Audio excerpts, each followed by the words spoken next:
পতিত উদ্ধারে লাগি তোমার অবতার, মোসম পতিত প্রভু না পাইবে আর। প্রভু, পতিতকে উদ্ধার করবার জন্য নাকি তুমি এসেছ? তবে আমার মতন পতিত জগতে একজনও নাই জানো ঠাকুর।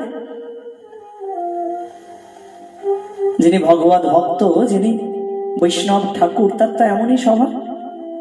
উত্তম হইয়া নিজেরে মানে নরাধম, উত্তম কিন্তু তবুও নিজেকে নরাধম জ্ঞান করেন।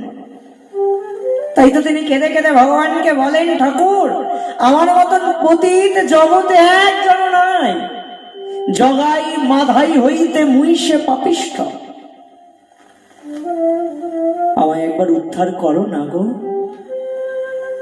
তুমি যদি পতিত পাবন হও, তবে আমি যে পতিত জন, আমায় যদি উদ্ধার করো, তবে আমার দ্বারা তোমার ওই পতিত পাবন নামের খ্যাতি যেন আরো অনেক গুণ বৃদ্ধি পাবে। তুমি নাকি পতিতকে উদ্ধার করতে এসেছো,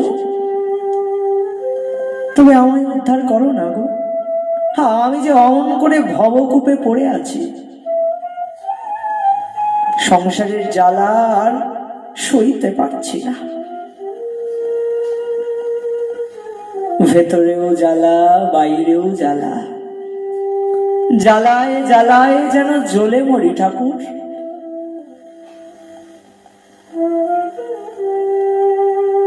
সব করি,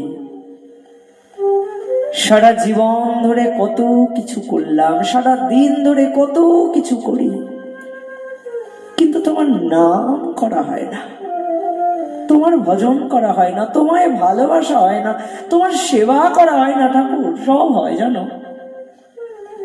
তাই আমার মতন এমন ধূরমতি, এমন পাপিষ্ঠ জগতে কেউ নাই। তাই তো তোমার চরণে শরণ নিয়েছি। কেন জানো? ওই যে আমি শুনেছি তুমি পতিত পাবন, আর আমার মতন পতিত জগতে কেউ নাই। তাই ঠাকুর, পতিত পাবন তুমি, তুমি এসে আমার হেন পতিতকে একবার উদ্ধার করো। পতিত পাবন হেতু তোমার অবতার, আমার হেন পতিত প্রভু না পাইবে আর। আমার মতন পতিত জগতে আর একজনও নাই, একজন কেউ পাবে না।